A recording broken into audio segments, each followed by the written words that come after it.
What's going on, you guys? Welcome back to the Nicotina Show. I'm so glad to be back. I was on a little bit of a hiatus because I was dealing with some personal stuff. I still am, but found time today. I was like, yeah, definitely doing a show on Monday because I want to be here every Monday to do the show. So, guys, welcome back to the show. We got some really good topics we're going to talk about today. We're talking about Batfleck. We're talking about the supposed plan for Mike DeLuca for the DCEU. Now, I don't think that this is entirely accurate. It's from a grifting website, and so we're going to look at that a little bit later as well. James Gunn came out yesterday and debunked some stupid ass rumors that were out there that some other grifters were trying to push, and I'm glad he did that because we don't need that shit. We don't need fake news being tossed around.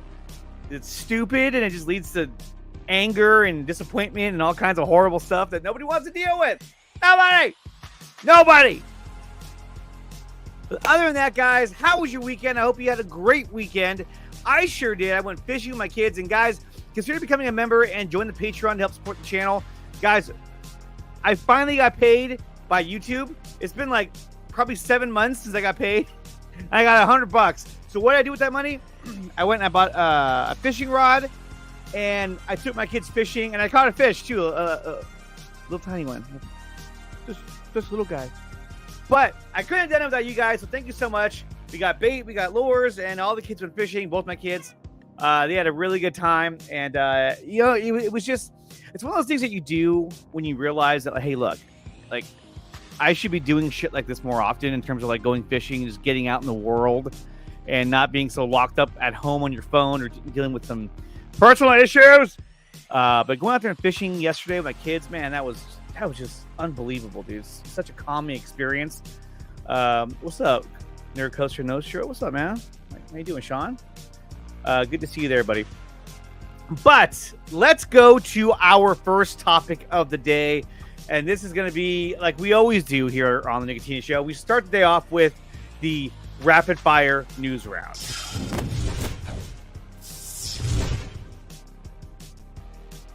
There we go. That was some shit right there.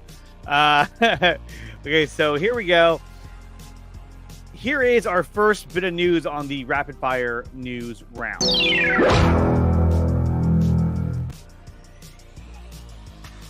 So, Empire Magazine just dropped an exclusive saying Empire's world exclusive content issue sees us go on set with Zack Snyder's sci-fi epic Rebel Moon, speaking to the director, his cast, and more about the making of his brand new universe. So, now I clicked on the link thinking that it was a thing with an article. Really, it takes you to a link where you can sign up for the magazine, which I don't know who reads magazines anymore, but... So check it out. The new issue's coming out, I guess, next month. And it's an all-exclusive behind-the-scenes tour of Rebel Moon. Not, obviously Dawson and Aaron Bailey and a bunch of other fabulous artists got a chance to go to the set and talk to all those cool cats, especially Zack Snyder and Debbie Snyder. But check it out, you guys. They just posted this today. I can't wait to see what photos and what interviews they have. It's going to be pretty cool. It says it started off as a Star Wars pitch, but now with Rebel Moon, Zack Snyder has a sprawling sci-fi saga on his own. We meet him on set and beyond to talk about a brand new space odyssey. And you can see right here, look, Zack is busy. Zack is making some incredible content right now. He's building a world in Rebel Moon, which is going to be a trilogy as well. So I know people are wanting to come back to do DC stuff, but the man is busy, the man is cooking, and we just gotta let him do his thing. To force him to stop doing what he's doing, to come back and do it DC, which right now is being run by James Gunn, and they already have a new chapter set up, it's over. In my opinion, that chapter in his life is over because WB didn't allow it to continue. So now we're moving on to Rebel Moon. He's making an exciting that's awesome, dude. He's making an exciting and mesmerizing sci-fi world. It's going to be so cool. I cannot wait to see it. It comes out this December for Christmas over on Netflix. So definitely cool stuff. And let's move on to our next bit of news. So this really, I couldn't believe this, guys. And if everyone listening at home, who can't actually see this, because I know the podcast is available on Spotify, so check it out on Spotify, you guys. It would really help me out. The first official MCU discless Steelbook for a Marvel Studios Disney Plus series has been unveiled for WandaVision. Why would I buy a discless Steelbook? That doesn't make any sense. So I can just put it on my shelf and say, look, there's a Steelbook. What's in that? Nothing really. Just some papers and some cool stuff. What's up, Aaron Bailey? We got Venom Hernandez. Guys, I cannot believe this shit. Why would you have a discless Steelbook?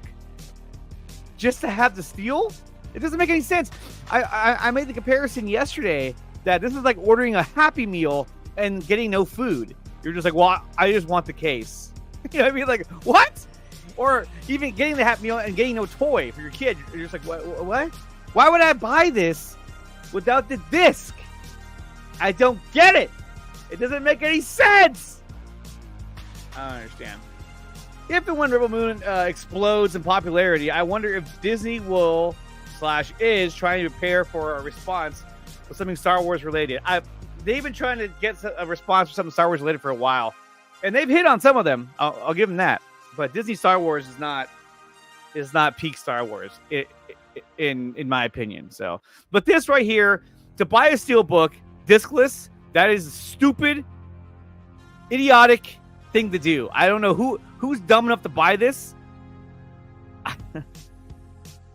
I guess you buy it just to put it on your shelf to say that you have a Steelbook when really you don't.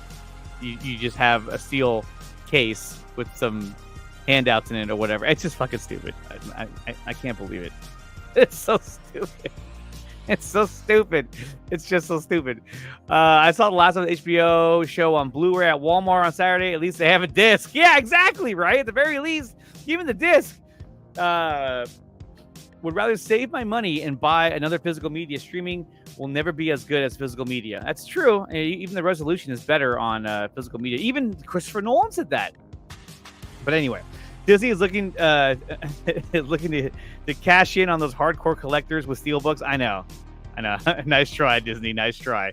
And I can guarantee you, unfortunately, the sad part is that I bet you somebody's going to buy this and be like, oh, I'm just going to get it because I want to put it on my shelf. It's crazy. I couldn't believe this when I saw it. It's the stupidest fucking thing I ever seen in my life. Stupidest thing. Guys, make sure you smash the like button and subscribe to the channel. Let's see. If you buy this, please let me know why, because it just doesn't seem like it's a very good idea. It's a waste of money, in my opinion, but it is what it is. All right, let's move on. So, guys, here is a trailer for the new movie coming out. It's a movie. I thought it was a Disney Plus show, but it's a movie, which I was like, oh, okay. All right. So this is for Marvel Studios, The Marvels. Okay. Let me go ahead and stop the music for a second there. And let's watch the trailer for The Marvels. The hell? Oh, it's muted. Nick Fury, my favorite. Let me start it over again. Turn these off. Oh my God. Here we go. Carol Danvers, prodigal child of the Milky Way. Nick Fury, my favorite one-eyed man of intrigue. How goes it out there? Cold, no air, space.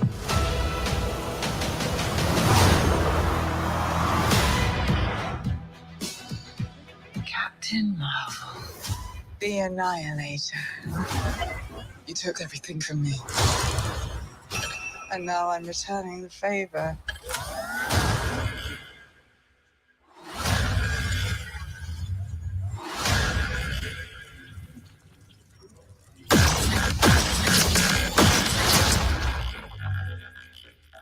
What is happening to me? She's entangled our light-based powers, so we switch places whenever we use them. Strong theory. You can absorb light. I can see it. And Kamala... Who's Kamala? Hi. She can turn light into physical matter, which I have never heard of. I could totally show you. No!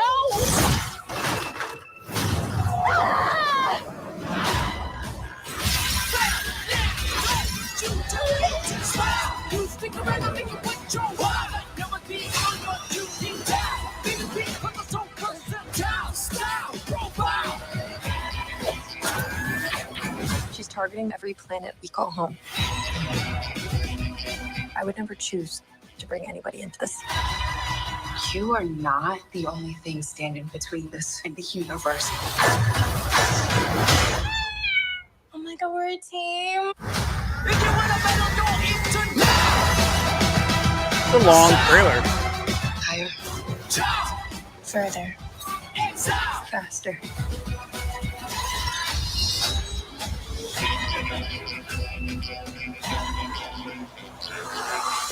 Who's that good kid, Gus? Oh my God! I can't. Can you? I got it. So there was the Marvels. Okay, so I don't know. I mean, it looks interesting. Yeah, it's just Sean. I kind of get that the Marvels is a pass for me. No longer invested in what feels like an attempt to just put out about anything in the hopes of it being as great as the early years of the MCU just might. No, it really does feel that way. I think the problem is that they don't have a clear direction of where they're going. Obviously, Secret Invasion is a way of reintroducing or kind of bringing back Nick Fury in terms of like not really reintroducing him, but like kind of reestablishing him because you haven't seen a lot of him lately. And of course, Crazy Joe, he thinks it looks awesome. I mean, it looks all right. I'm definitely gonna check it out. But it kind of felt like it should have been a Disney Plus like movie. But nonetheless, the problem I'm having right now with the MCU is that I don't know what direction it's really going in. I don't know what the end game is. No pun intended. But I don't know where it's going. And so because of that, it's hard to get attached. I mean, look at the DCEU before it went, belly up. It had no direction. And when you have no direction, nobody gives a shit because they're like, well, I don't want to watch that because I don't know where it's going. It doesn't make any sense. And that's why I've always wanted more connectivity and more connective tissue. But it's just weird. Aaron Bailey writes, what's the point? It just looks random and has no bearing on any. Exactly. Now I'm sure it does have some kind of connection to like a bigger storyline of, that's happening. But I just don't know where it's going. I mean, obviously, look, if I'm going just to see action and special effects and all that stuff, then yeah, it's fine. But I want more of a story, a hardcore story. It 1000% feels like a Disney Plus movie. I don't know, that's just me. I feel like it does. Grace Joe writes, why do you need to know where it's going? Can't we just enjoy the ride? I think it'd be less interested if we had a roadmap. Well, yeah, no, because I want to know. I want to follow a story. I want to follow a bigger universe, a story that's developing. So that's me. I mean, everyone's entitled to their own opinion, but I don't know. For me, it just seems kind of like, well, it just looks kind of fun, I guess. But we'll check it out. The Marvels coming out. When is it coming out? I don't remember. It comes out. Does it even say on here? It should. If anybody knows when it comes out, let me know. I want to say it's coming out in October, September, some shit like that. I don't know. I'm sure if I actually let it play through, I would have been able to see the. No, I guess I must have just missed it. Whatever. Anyway, so we're gonna move on to our next topic. The Marvels. Oh, November. Thank you, Crazy Joe. Comes out in November, and Sean as well. So right in time for Thanksgiving. The Happy Meals are right now. I know my kids got the Nick Fury toy yesterday. We went to McDonald's. Aaron Bailey writes, if the MCU wasn't promised as a connected universe with interwoven plot lines, it would be different. But audiences have come to expect something building somewhere. Exactly. And I think that's been their formula for quite some time. And to not really stick to that anymore, it's a little jarring. It's kind of like, well, what are we doing? What's going on now? I mean, we had the entire Infinity War saga or Infinity Stone saga. All these films led to a bigger overall plot. But right now, I don't know what that is. I mean, we saw Kang, and then we saw Kang get arrested. So I don't know what's happening with Kang. And okay, you leave it right there. I was talking to my son. So that's pretty much where we're at with that. But let's move on to our next topic here on the Nicotina Show. And my son's struggling to get out of the studio because the door sticks. Let's see. Hold on. You got it? Oh my gosh. Hang on, guys. I got to help my son out for a second. Hang on.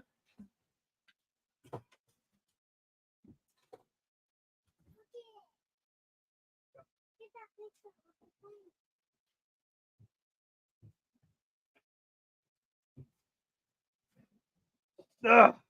I'm back. I'm back from helping out my son because I love him. He's my son. That was bad. It's not cheesy. All right, let's move on to the next topic.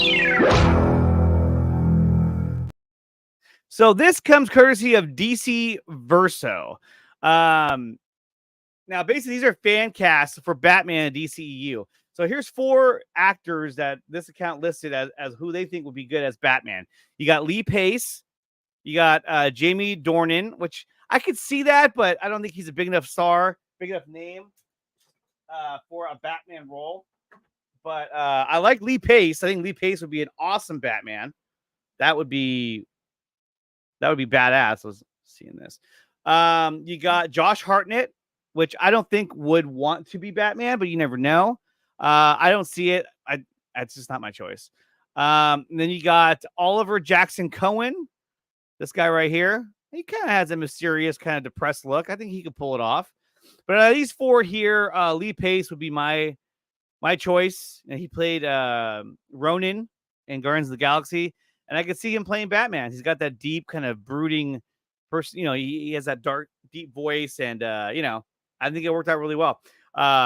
Him as Ronin, but I think he would be a good Batman. My personal choice would be Jensen Ackles, but I don't think it's going to happen. Okay, here he is.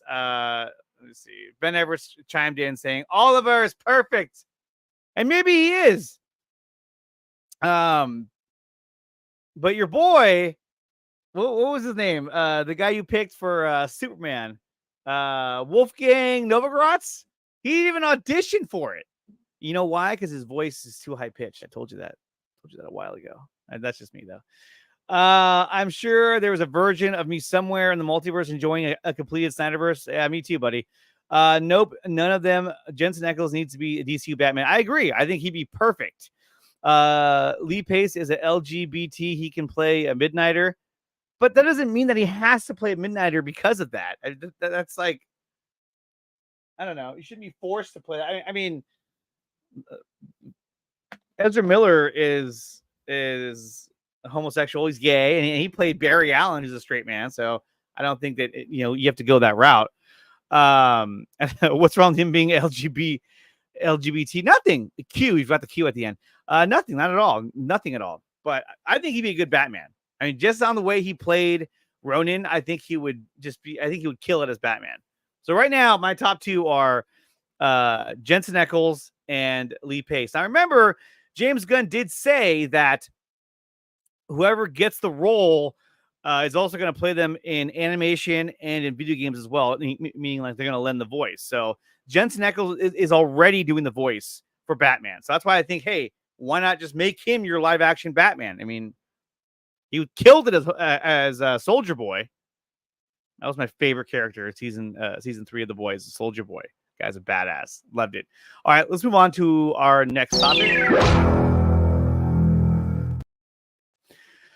Aquaman and the Lost Kingdom gets a third round of reshoots. Now, granted, this came out a little while ago, but at the same time, I hadn't had a chance to talk about it on my show.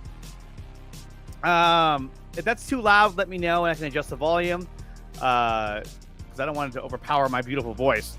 I think this movie, I don't know, man. I felt like this movie has had problems left and right. It just can't seem to get it right. And now, now it's like you're going to get a third round of reshoots. It's turning into a Franken movie. I mean, look, we're going to talk about it later, but we know that The Flash had reshoots when it comes to its ending, and they had to alter that based on the expectations of what was happening with the DCU and where it was going. But already, I mean, this film should have come out before The Flash. It would have made so much more sense. But I guess because of special effects and because of a lackluster story, I'm not sure, they had to push it back. So now it's coming out later this year. And now there's a rumor that it's going to get pushed to 2024. So here's my thing with that. If you push this movie to 2024, now you have Aquaman, a DCEU character, a DCEU movie coming out after you have DCU properties, coming out, such as like Creature Commandos. So it's going to be very confusing. And I think they may have reached a point where they said, man, fuck this movie. We got to put it out. But here's the thing is that Aquaman did $1 billion. So there's hope that this film can kind of live off that expectation and generate, a lot of money. I just don't think it's going to happen. I think this film will go the route of Black Adam, Shazam. I think it'll top out at about, $400 million or more. I hope I'm wrong. I hope it does really well because I like Jason Momoa as Aquaman. But at the same time, if he is going to get recast and he's going to be Lobo, then it doesn't really matter. But they're investing a lot of time into this and doing a third round of reshoots. Having the character Orm be there as well. So, I mean, they're definitely making changes to a certain aspect of the film. But it makes me wonder what changes they're actually making. I mean, we saw the behind the scenes footage, or not footage, but photos of him talking to the UN with that big, like sea creature next to him, which looked totally goofy. But then again, it was unfinished, footage. So you can't really, say that, but Aquaman won't make $1 billion, but it'll easily be the highest performing DC movie this year. I don't think it'll outdo the Batman, but that was last year actually. For this year, probably. I mean, the bar is set pretty low when you look at The Flash, which I don't think is a horrible movie. I mean, there was a lot of things I liked about the Flash, but the Flash just got fucked over, and it is what it is. And like you just said, yeah, that's not that high of a bar. We have Wonka trailer, probably don't have Aquaman trailer. Yeah, exactly. We have a trailer for Wonka, but not a trailer for Aquaman. I mean, you would think at least a teaser trailer, just kind of giving you some shots of the movie. All we've seen is the featurette from DC Fandom, and that's the same footage that's been tossed around everywhere. So I'm very concerned about Aquaman. I don't think it's going to hit. But like I said, I hope I'm wrong and this is the last DCEU character to get put out in the theaters. So we'll see how he does. The Flash was phenomenal. Yeah, I like the Flash. Some parts I didn't like, but, it was good. What is this? They played one at CinemaCon. Yeah, exactly. But why haven't they shown it to general audiences? Why haven't they put it online? Doesn't make any sense. I don't get why you haven't put a full trailer out there for this movie. I mean, even if you're adjusting the ending or certain aspects, you should still be able to put out a trailer, because I mean, unless you're redoing the entire story, then it's not, then you should have a trailer. It makes zero fucking sense. 0 cents. So Aquaman Lost Kingdom gets a next round of reshoots, and maybe moved to 2024 along with Dune, which I know is because of the writer's strike. They want to make sure that the actors and cast and crew are able to, help promote the movie. But man, I would hate to have to wait till 2024, probably the end of 2024, to see Dune, and who knows when the fuck they put out Aquaman. But again, I mean, we'll see how this movie turns out. Hopefully there's a chance that it can actually make a profit and it'll actually be a good movie. But my expectations are pretty low for Aquaman and the Lost Kingdom. Let's move on to our next topic. So this came courtesy of Flash Film News, and it came out last week, but I wanted to go over it again. Andy Muschietti wanted Jay Garrick front and center in The Flash, and the VFX supervisor DJ suggested to have a real face just to help with the look of the shot. Flash editor Jason Ballantine jumped to the opportunity to be the face of the Golden Age speedster. So people were wondering, like, oh, is this the guy from the CW? And it's not. It's actually the editor who looks just like the guy from the CW. And so that's who was Jay Garrick's The Flash. So let's see. Let me go back over here to comments. SK had a good comment. He says, they shouldn't have made those DC announcements. They really shouldn't have. I mean, I get what he was going for, but that just totally negated everything that was coming out this year and even some of last year too. So I really don't get that. That Jay Garrick looked like AI generated. I'm good.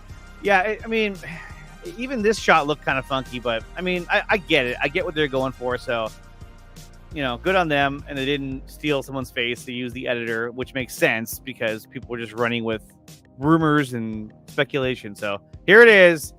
Jason Ballantine was the face of Jay Garrick's The Flash in the movie The Flash. So this scene is nicknamed Monkey Sendo by the cast and crew. Wasn't in the original script of The Flash. This was written by Ezra Miller and Sean Rogers during their day off on the studio lot, along with Rebecca Drysdale, cast support. So, and this was a really good scene. I liked it that they had an interaction about his mother. He told him that he's talking to himself really, and I really thought it was a really powerful scene. So that was good. Yeah, they should have just had John Wesley Shipp. I know, it's so stupid. So I thought that was cool that they actually wrote the scene, and so that was a really cool scene. I like the scene a lot. It's also, it was revealed that, by Andy Muschietti that Michael Keaton's Batman stopped being Batman because of the fact that he killed a criminal with his son watching. And so basically he did the same thing that happened to him when he was a child. And I get, I mean, I don't get why it wasn't in there. It was in a scene, a deleted scene, which I can't show because they'll clap on me, but I thought that leaving that in would have been a better choice for the movie, along with the scene where they found Supergirl's suit and the Kryptonian pod that she came in. That should have been in the movie. That would have helped the movie out a lot more and give it more depth, more context. But I get the feeling that they were under a mandate for how long the film could be. I mean, he says he has a 4-hour cut of the movie. I'd love to see some of the scenes that didn't make it in the movie, because those two already I thought were really good scenes that should have been in the movie. But I don't know. Yeah, Anthony, I agree. I mean, I really want to see the original Flash movie by Andy. I know. It's a shame we never will, but that's gonna do it for our lightning news. What is it? The rapid fire news. I can't even get my own segment right. The rapid fire news round. Okay, so let's go to one of our first main topics of the show, which is a good one. Courtesy of Deadline, James Gunn denies packing Superman Legacy with DC characters to attract buyers. Shoots down rumors of Justice League live-action film. So some people were saying, some really stupid people out there were saying that the reason why James Gunn was adding a whole bunch of characters like Mr. Terrific and Hawk Girl and Metamorpho is because David Zaslav told him to, because he wanted to attract more buyers. Okay. First of all, that's a stupid idea. It's a stupid rumor. And he already debunked it. He said, of course not. Now, you could argue that he's lying. He's lying. That he's just saying, he'll say whatever he has to say to make sure he's not wrong. But the guys who are pushing that will do the same thing. No, I think that it's a little childish. I mean, to say that he's adding characters to make it more attractive to buyers. No, that's not true at all. You have to understand one thing here is that the reason why he's adding all these characters. Okay, I'll leave that up there so everyone gets a good idea what we're talking about. The reason why he's adding these characters to the movie, right? You're getting a Superman Legacy, a Superman that already lives in an established DC universe, okay? Not like Man of Steel, not like BVS, where the characters weren't already established. I mean, some of them were, like Batman was, of course, but I think James Gunn is going to go full-blown. It's going to be like DC Universe Online, where everyone's already there. Everyone's doing their thing already, and now you're just stepping into a world where DC has existed. The DC Universe has existed for decades. And I think it's a smart move to do, because I don't think anyone wants to see a origin story for Superman, an origin story for Batman. I mean, we've seen those so many times. I think now audiences are ready just to jump right into a already established DC universe. I want to see a universe where, Superman, finds out something, that Brainiac's going to attack, and he flies out of orbit and flies to the Watchtower and talks to other characters and just already has the world established. And when you look at the characters, we're talking about Mr. Terrific. We're talking about Metamorpho. We're talking about Hawk Girl, Jay Garrick, Guy Gardner. Sorry, Guy Gardner. So we're talking about, smaller DC characters, not big ones like Batman, Wonder Woman, all that, which I wouldn't surprise me if they were actually in this too.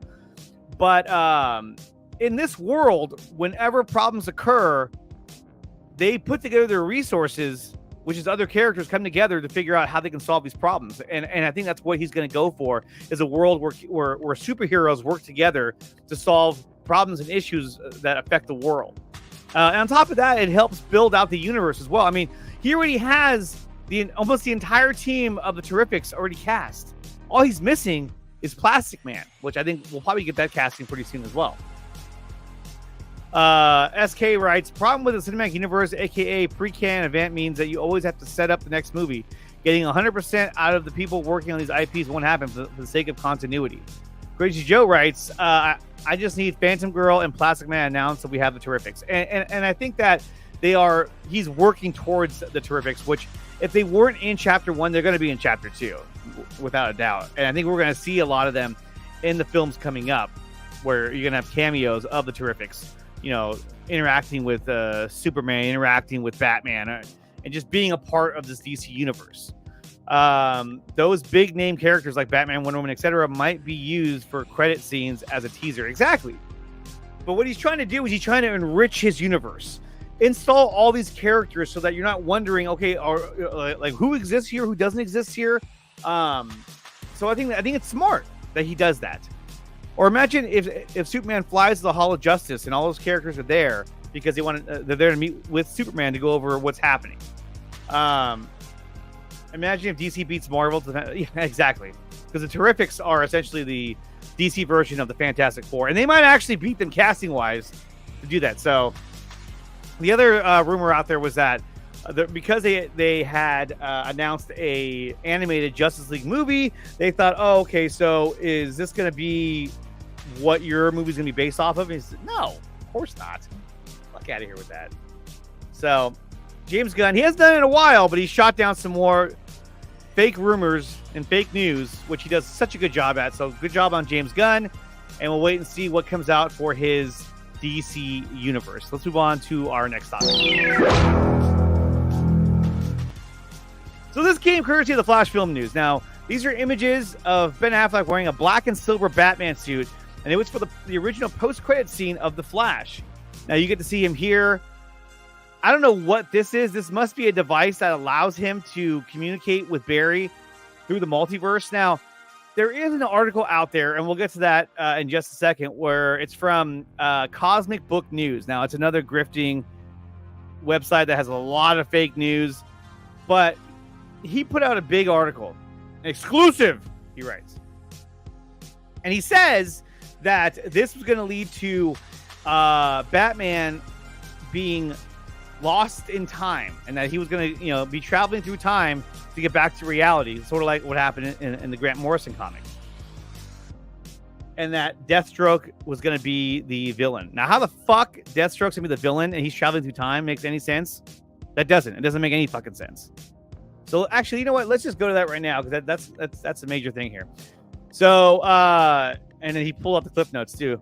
Let's see. He says here also Zaslav demanded Gunn wipe DCU slate. I don't believe that. I think they just want some. I think that was actually James Gunn's idea, just to redo the whole thing. Zack Snyder could have come back, possibly. Who knows? Mike DeLuca's version of Flash is said to be a masterpiece. If it's because it has a better ending, I wouldn't say it's a masterpiece, but I don't know about that. It also says that Kevin Smith was right in the sense that after this ending, which would have had Supergirl, Superman, Wonder Woman, Michael Keaton's Batman, this would have led to a Batman Beyond movie, which I guess you could say that would have happened, but I don't know. That just seems kind of far-fetched to me. And this guy right here, okay, Cosmic Book News. So let's go into this article, because it does have some interesting points that I think if you connect the dots, it'll make sense. But is it reality? Probably not. I think a lot of this is that people want it to be true. And so because of that, they're willing to believe it because they want it to be true. Kal-El, no. No, it's not. He says here that the ending of The Flash was changed from featuring Cavill as Superman side by side with Sasha Calle as Supergirl and Michael Keaton as Batman to nixing all of that and featuring George Clooney as Batman. But that's not all, he says. Man of Steel 2 was going to feature Henry Cavill Superman and Sasha Calle Supergirl against Brainiac in a more inspired and positive movie. I mean, they never wrote a script for it. At the very least, it was a concept, and to say that this is what the movie's going to be about, that's pretty far-fetched, but I mean, fuck, who knows, right? It says McQuarrie could have come back, or could have came in as the director, but that's not confirmed. That's more of a theory. So I don't think that would have happened. Mike DeLuca. So, and it says here that Henry Cavill would have been back as Superman versus Brainiac. More Dwayne Johnson's Black Adam with the Black Adam versus Superman movie. And and James Gunn would have been the Kevin Feige. This just seems like a lot of connecting dots and trying to make a story out of it. Now, this is the part that doesn't make any sense. Let me see if I can find it. It's the part where he talks about Batman. However, the original plan was not to have Michael Keaton replace Batman. Ben Affleck was going to get his own movie versus Joe Manganiello's Deathstroke, which was Affleck's version of the Batman. This is fake. This is so fake. But then he talks about how Ben Affleck Batman would have been lost in time. That makes no fucking sense. No sense. I don't think the Barbie movie did not throw shade at Snyder fans. I think they just brought it up as a joke. I wouldn't take it to heart, but I see what you mean, though. I see what you mean. Who knows what the ending would have been? The studio would have been messed up. But yeah, here's my thing: is that if you're going to have Ben Affleck show up in an end credit scene saying, "Find us, Barry. You have to find us." Who's us? Who is he with? What's happening? Now, it'd be one thing if he was in the Batman, the Nightmare costume, right? Then that piques my interest. If he's saying, "Find us, Barry, you have to find us," then that means that his original timeline, Darkseid has already arrived and Darkseid has taken over the world. And so you can reconnect it to Zack Snyder's movie by the Flash getting back to his own timeline, and then he arrives in the Nightmare future, and it kind of goes from there. I think that would have been a really cool concept, but unfortunately, they didn't go that route. They were going to go with a Crisis on Infinite Earths route, and I don't know where Batman was. And if he says, "Find us," who is he with? Who's us? I don't get it. Again, we're talking about the story that Walter Hamada wanted to go with, and I think that a lot of fans are sort of supporting the idea that, oh, we could have got more Batman, we could have got more Ben Affleck.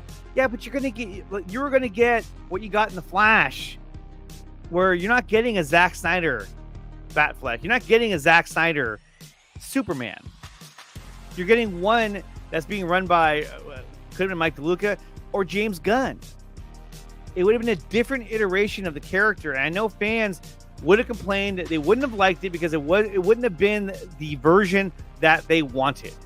And so that's why it's kind of like, look, I understand that everyone wants to argue over the fact that, hey, we could have had Cavill and Ben Affleck's Batman in the ending of The Flash, but it wouldn't have been the versions that we wanted. It would have been a different version. I mean, look, the version of Batman that we got in The Flash, everyone complained about. No voice modulator.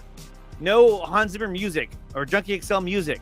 He looked goofy in that suit staying there, more jokes.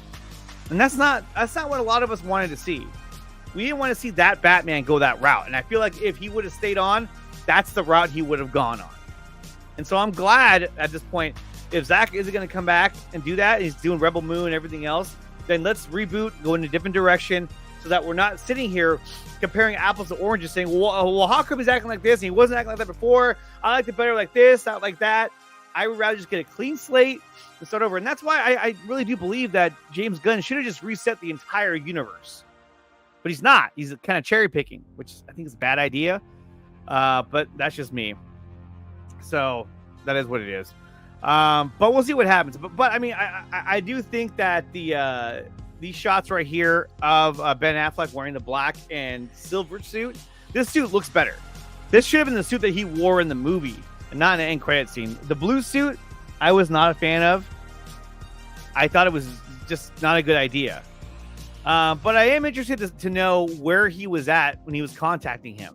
Like, where was he at in time? Where was he at in the multiverse? Why was he displaced? That's something that I would love to know more about. And who knows if we'll ever find out what was really going on with that story. But the one thing he did connect that to me made sense was that when Ben Affleck made the comment saying that I have no interest to be in any DCU or direct any DCU movie, it's probably because James Gunn came in and said, hey, look, I don't want to go this route. I'm just going to reset everything, or mostly everything. Which means that Ben Affleck had agreed to come back for the Crisis on Infinite Earths movie, and maybe even another movie before that, or a cameo before that, something. And James Gunn, David Zaslav, they canceled all of that. So I could see Ben Affleck saying, yeah, I have no interest in directing any of that shit. Like, I'm so done with the whole Batman thing, because the studio keeps on changing their mind and erasing whatever they start. So it's just stupid. And so I don't blame him. So when he said that, I thought, okay, that's again, that's connecting the dots. But in that sense, it made sense to me. I was like, yeah, I could see why he would say that, because he's like, fuck this. I'm not coming back to this crap. It's ridiculous. They can't even get their story straight. It's just ridiculous. Guys, I was going to talk about Oppenheimer and Barbie, but I haven't seen the movie yet. I was supposed to go see it yesterday, Oppenheimer, but my plans fell through. So I'm going to try to go see it sometime this week. And when I do, I'll be back next week to talk about it. I want to thank everyone who came out here. Crazy Joe, Nerd Coaster Nostra, Venom Hernandez. Please call me SK. Anthony Beltray. I already said Venom Hernandez. Q, who's always a great supporter. Ben Everett, Aaron Bailey, who did the art for the thumbnail. John, I see you out there, buddy. But thank you to everybody who came out here. Guys, remember to smash the like button and become a member of the channel. Subscribe to the channel. It's free to subscribe. Well, like I said, consider becoming a member and join the Patreon to help support the channel. Like I said, I used that money yesterday to take my kids fishing. We had a great time. So it does go to a positive thing, not just me buying McDonald's and fast food and sodas. And then also, too, I need to get a new mic, because this one, if I touch it, it just like disconnects. So I'm trying to get a new mic. I'm trying to get a Shure microphone. It's like $200. But anyway, guys, like I said, become a member of the channel. Join the Patreon. Thank you everyone who tuned in today, and I will see you guys next time. Peace.